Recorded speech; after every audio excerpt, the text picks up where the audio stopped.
Hi everyone, मेरा नाम है Seep Pahuja and I am a biology educator in NEET UG category for past 10 years. मैंने पिछले 9-10 सालों से सिर्फ नीट एस्पिरेंट्स को ही पढ़ाया है। पहले 6 साल मैंने ऑफलाइन कोचिंग में पढ़ाया and then now I am part of an edtech online platform पे। तो बेटा मैंने बहुत सारे बच्चे देखे हैं पास होते हुए मेडिकल कॉलेज में जाते हैं और बहुत सारे बच्चों को गलतियां करते हुए भी देखा है जो अपने वो 2 साल की जर्नी में करते हैं, जिसकी वजह से उनको या तो ड्रॉपर बनना पड़ता है या फिर नीट एग्जाम का सपना छोड़ना पड़ता है। तो अब समय है नए बैच के शुरू होने का। 2024 और 2025 के न्यू बैचेस आ रहे हैं, तो उन सारे बच्चों को मैं कुछ इंपॉर्टेंट पॉइंट्स बताना चाहूंगी जो गलती जनरली बच्चे करते हैं, जिसकी वजह से उनका सिलेक्शन रुकता है। एंड मैं चाहती हूं आप सिंस अपनी जर्नी की इस टाइम पे शुरुआत कर रहे हैं तो ये वीडियो जरूर देखें ताकि आप उन गलतियों को रिपीट ना करें और आपका सिलेक्शन एक ही बारी में हो, बिना ड्रॉप के हो और अच्छे नंबरों से हो, आपको अपना मनपसंद कॉलेज में मिले। ठीक है, चलिए शुरू करते हैं बेटा क्लास 11th के लिए। जब आपने क्लास 10th करी होगी तो आपने देखा होगा कि साइंस की यूजुअली क्या होती है, सिंगल बुक होती है ना, सिंगल बुक होती है साइंस की। लेकिन जैसे ही आप क्लास 12th में आए, अगर आप जैसे ही आप क्लास 11th में आए तो आपने देखा यार फिजिक्स केमिस्ट्री बायो अलग अलग डिवाइड हो गया है। एनसीईआरटी देखेंगे तो आज भी इनकी पतली पतली है, लेकिन जब आप कोचिंग के मॉड्यूल्स या एक्स्ट्रा बुक्स लेने को जाएंगे तो इतनी मोटी मोटी बुक्स आ जाएंगे। देखिए मैं आपको बता दूं, 10th का लेवल अगर यहां था पढ़ाई का तो 11th का लेवल यहां होगा। 11th is the toughest in these 2 years। 12th फिर भी आसान है, 11th थोड़ी सी टफ मानी जाती है, तो उससे घबराना नहीं है। हमने अगर ठान लिया है कि डॉक्टर बनना है तो अगर तरीके से स्टेप वाइज करेंगे तो डेफिनेटली बेटा बन जाएंगे। और मैं आपको एक बात अच्छी और बताऊं, अगर आज आप ये वीडियो देख रहे हैं दैट मीन्स आपके पास अभी 2 साल हैं 2025 एग्जाम के लिए, और जितने भी ऑल इंडिया रैंकर 2 डिजिट वाले होते हैं या इनफैक्ट 3 डिजिट वाले होते हैं, 99% उसमें से वो होते हैं जो अपनी तैयारी जल्दी शुरू करते हैं। देखिए करने को ये तैयारी 6 महीने में ही बच्चे करके सिलेक्शन ले लेते हैं, लेकिन फिर मनपसंद कॉलेज नहीं मिलता और एक सहज तरीके से तैयारी नहीं हो पाती। तो अगर 1 डिजिट रैंक चाहिए, 2 डिजिट रैंक चाहिए तो तैयारी आज से अभी से होनी चाहिए, अभी से वो सीरियसनेस आ जानी चाहिए। तो सबसे पहली चीज बेटा, एक नीट एस्पिरेंट को क्या चाहिए, उसके स्टडी टेबल पर सामने क्या लगा होना चाहिए। सबसे पहले बेटा आपके स्टडी टेबल पर लगा होना चाहिए आपका सिलेबस। देखो नीट का जो एग्जाम है ना, इसमें टोटल 97 चैप्टर्स है। अगर मैं पीसीबी को मिला दूं, फिजिक्स केमिस्ट्री बायो, मतलब 2 साल में आपको 97 चैप्टर्स करने हैं। अब वो चैप्टर्स कुछ बुक में इतने इलैबोरेट दिए हुए हैं, एक्स्ट्रा टॉपिक्स दिए हुए हैं, आपको अपना जो सिलेबस है वो बिल्कुल डिफाइन रखना है। कहां तक सीमित रहना है, सिर्फ और सिर्फ एनसीईआरटी तक आपको सीमित रहना है। अगर आप एनसीईआरटी तक बेटा सीमित रहेंगे, आप 100% नीट क्रैक करेंगे, क्योंकि एनटीए जो नीट बनाता है वो स्ट्रिक्टली एनसीईआरटी को ही फॉलो करता है। अब आपके पास प्रॉपर सिलेबस होना चाहिए जो एनटीए हर साल अपने बुलेटिन में रिलीज करता है। यह सिलेबस आपको इस साल के बुलेटिन में से मिल सकता है या फिर मैं एक्सट्रैक्ट करके आपको अपने टेलीग्राम पर दे दूंगी, जो कि मेरे ही नाम से सीप पाहुजा बायोलॉजी, ठीक है, इस नाम से है। आप वहां जाकर इस सिलेबस को डाउनलोड कर लो और इस सिलेबस को सामने लगा लो अपने स्टडी टेबल पे। अब आप अगर क्लास 11th में आए हैं तो आपको 11th के साथ साथ सीबीएसई का भी ख्याल रखना है, बिल्कुल आपके स्टेट बोर्ड है उनका भी ख्याल रखना है। तो 2 तरीके के सिलेबस आप अपने सामने लगाएंगे, ठीक है, एक तो एनटीए का और एक अपने बोर्ड का। बोर्ड अगर आपका सीबीएसई है या फिर आपका स्टेट बोर्ड है। अब आप बोलोगे मैम सीबीएसई और नीट तो बिल्कुल सेम है। नहीं बेटा, ऐसा नहीं है। सीबीएसई जो है ना वो शायद अगले साल से नई एनसीईआरटी को फॉलो करेगा। अभी नीट में इतनी क्लैरिटी नहीं है कि वो नई एनसीईआरटी फॉलो होगी या फिर पुराने चैप्टर्स भी आएंगे। तो अभी के लिए सिलेबस मैं कहूंगी कि अलग है। तो आप बेटा एक सिलेबस जरूर डाउनलोड करके अपने सामने रख लो और जो जो टॉपिक उसमें होते जाए ना उस पर हाईलाइट करते जाओ, उस पर टिक लगाते जाओ, ठीक है जी। पहली चीज ये।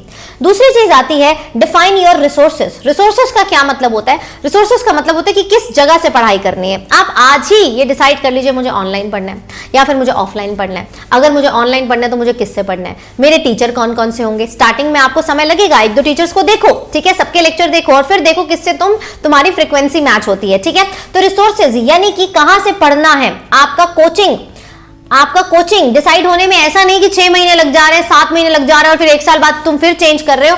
ऐसा इफेक्टिवली नहीं होना चाहिए। अगर तरीके से देखे तो ये तैयारी नहीं होती है। आज से डिसाइड कर लो कि यार मुझे यहां से पढ़ना, और फिर भरोसा रखो। देखो सब लोग अच्छा पढ़ा रहे हैं, everyone is working towards your benefit only. सब अच्छे हैं, आपको बस देखने कि आप किससे ज्यादा रेजोनेट कर पा रहे हैं, ठीक है जी। तो आपको अपने रिसोर्सेज भी डिफाइन करने और बिल्कुल स्ट्रिक्टली सिलेबस को देखते हुए ही आपको अपनी नीट की प्रिपरेशन को आगे बढ़ाना है। नेक्स्ट चीज आती है यार कि मैं कौन सी किताबें फॉलो करूं। अगर देखो मैं ना इतने साल से बायोलॉजी पढ़ा रही हूं, बायो में आने पिछले 5 साल का ट्रेंड कहता है कि यार एनसीईआरटी से बाहर ना 1-2 क्वेश्चन के अलावा कुछ नहीं आता। तो सबसे पहले तो आपके पास अपडेटेड एनसीईआरटी होनी चाहिए तीनों सब्जेक्ट्स की, ठीक है, अपडेटेड। इसी साल एनसीईआरटी अपडेट हुई है, यस दिस ईयर ओनली, और अब मार्केट में अपडेटेड ही मिल रही है। आपके पास पुरानी भैया दीदी की है, रख लो, उसको रख लीजिए, बट फिर भी एक नई एनसीईआरटी जरूर ऑर्डर कर दीजिए, अमेजॉन से मंगा लीजिए या फिर बुक स्टोर से ले लीजिए। तो किताबों में सबसे पहले आपके पास एनसीईआरटी होनी चाहिए।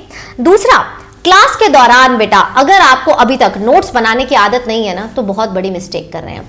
आपको नोट्स बनाने ही बनाने हैं, तो 3 कॉपीज, 3 क्या 4 कॉपीज लगा लो, रजिस्टर टाइप कॉपीज लगा लीजिए। जैसे मैं आपको बताऊं यस जैसे ये कॉपी है ना, स्पाइरल वाली लगा लो या फिर नॉर्मल लगा लो, इस तरीके की कॉपी आती है हर ब्रांड की।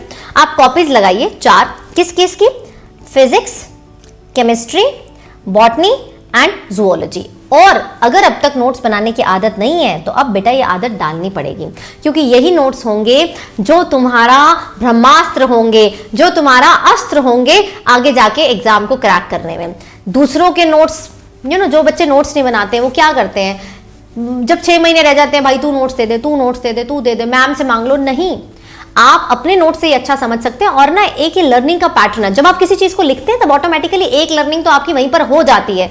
तो कॉपी खरीदो, प्रॉपर नोट्स बनाओ, क्लास के दौरान नोट्स बनाओ। देखिए टीचर मैं आपको चूज करने में थोड़ी मदद कर देती हूँ। टीचर आप ऐसा चूज करिएगा जो आपको क्लास नोट्स बनवाता हो।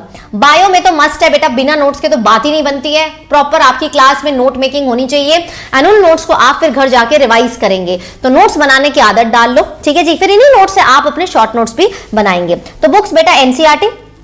सेकेंड चीज आपको बायो में नोट्स रखना है, इसके अलावा और कुछ नहीं रखना। एक बुक मैं रेकमेंड करूंगी इस स्टेज पे, that is PYQ.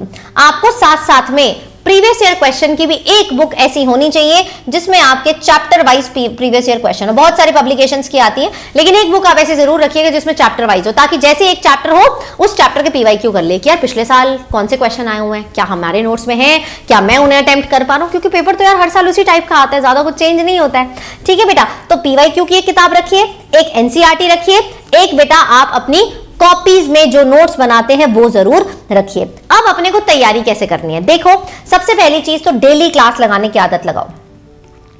Daily class आप अटेंड करेंगे, क्लास के दौरान आप क्या बनाएंगे, उसके नोट्स बनाएंगे। नोट्स बनाने के बाद आप घर जाकर, यानी कि क्लास के बाद सेम डे रात में या उससे अगले दिन उतने ही पोर्शन को रिवाइज करेंगे। रिवाइज करने के बाद आपने अपनी एनसीईआरटी पढ़ी, नोट्स को रिवाइज किया, followed by the NCERT reading and then comes the practice.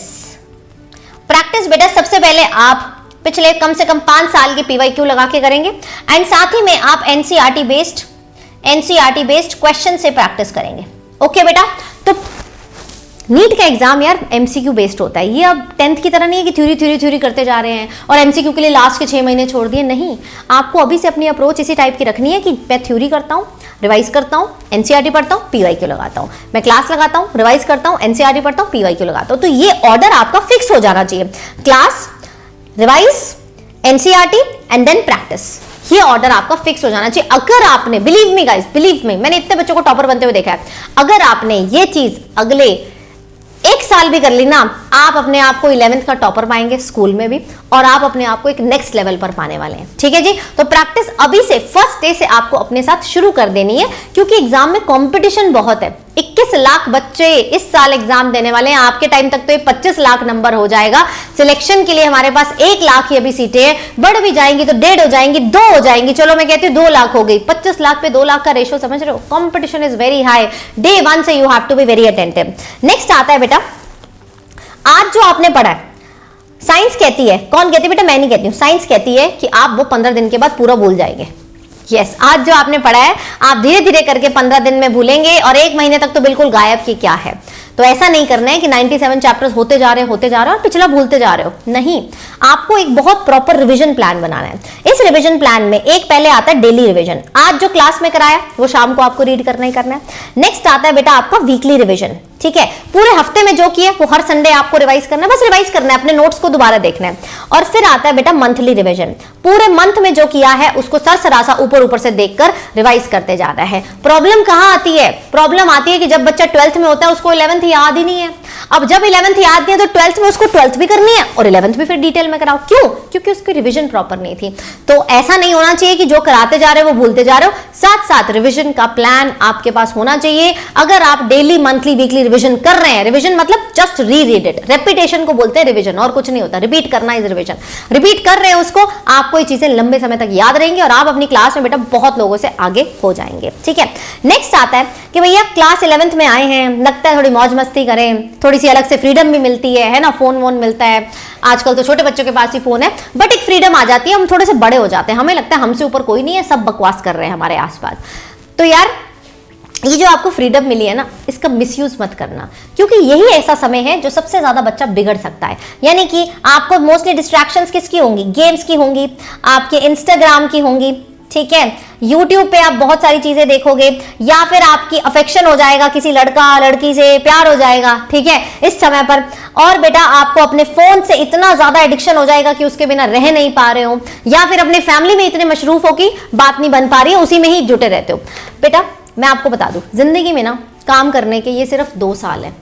ऐसा नहीं है कि बाद में मेहनत नहीं है, बाद में भी बहुत मेहनत है, बट आपके करियर का बहुत बड़ा टर्निंग पॉइंट है। आज इन 2 सालों में डिसाइड हो जाएगा कि आने वाले 40 साल तुम कैसे बिताना चाहते हो। मैं ये नहीं कह रही हूँ कि डॉक्टर के अलावा बाकी फील्ड्स बेकार है, सब में बहुत अच्छा पैसा है, बहुत अच्छा सक्सेस है, आपकी मेहनत पर डिपेंड करता है। बट अगर आपने कहीं 1% भी सोचा ना यार डॉक्टर बनना है, तो उस डॉक्टर बनने की जर्नी में ये 2 साल सबसे ज़्यादा क्रूशियल है। क्योंकि यार अगर ये 2 साल ही नहीं तुमसे हो पाए तो फर्स्ट स्टेप ही नहीं हो पाएगा, फर्स्ट स्टेप नहीं हुआ तो आगे के सारे स्टेप जीरो है ना। तो first step is very crucial in your doctors journey. तो ये 2 साल तो यार अच्छे से मेहनत कर लो, कंपटीशन बहुत है, इस वजह से अपने आप को जितना डिस्ट्रैक्शन से दूर रखोगे उतना ही अच्छा है।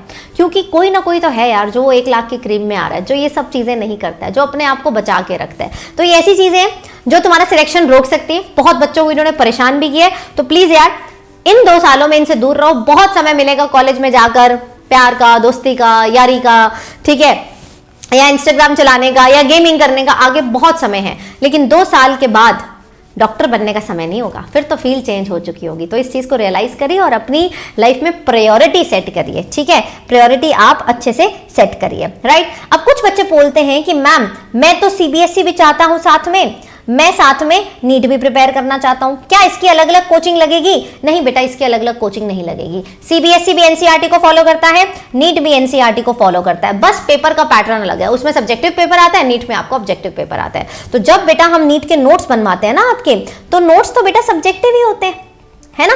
तो वो अगर तुम्हें सब्जेक्टिव क्वेश्चन आए तो वो नोट्स लिख के आ जाओगे तुम, ऑब्जेक्टिव क्वेश्चन आए तो उन्हें नोट्स में से आंसर लिख के आ जाओगे तुम, आंसर को बबल करके आ जाओगे। तो अलग से तैयारी किसी को नहीं चाहिए होती, सेम तैयारी है बेटा। इनफैक्ट आपने नीट कर लिया तो सीबीएसई तो ऑटोमेटिकली हो जाएगा, उसमें बस आपको इंग्लिश और अपना 5th सब्जेक्ट थोड़ा बहुत देखना पड़ता है स्कूल से, बाकी आपको किसी चीज का अलग ट्यूशन नहीं चाहिए, अलग कोचिंग नहीं चाहिए। नीट का coaching is sufficient for CBSE का coaching, that's it, okay, right.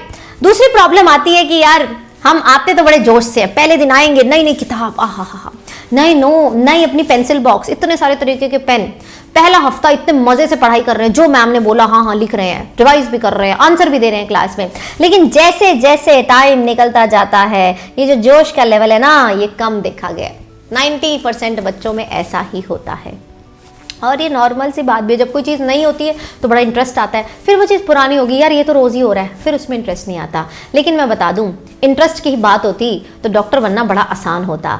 आपको डॉक्टर बनने के लिए आउट ऑफ कंफर्ट जोन जाना पड़ता है। रोज़ जब भी मोटिवेशन कम लगे तो सोचना पड़ता है कि यार मैं मेहनत नहीं कर रहा हूँ तो कोई और मेहनत कर रहा है। बच्चे तो यार आज के समय पर 8th क्लास से लगे हुए हैं, आप तो अब 11th में आए हैं, तो सोचो वो तुमसे कितने आगे होंगे, सोचो उनकी प्रोबेबिलिटी सिलेक्शन की कितनी ज़्यादा है। तो यार जोश जो है ना वो आखिरी तक बनाए रखना है आपको।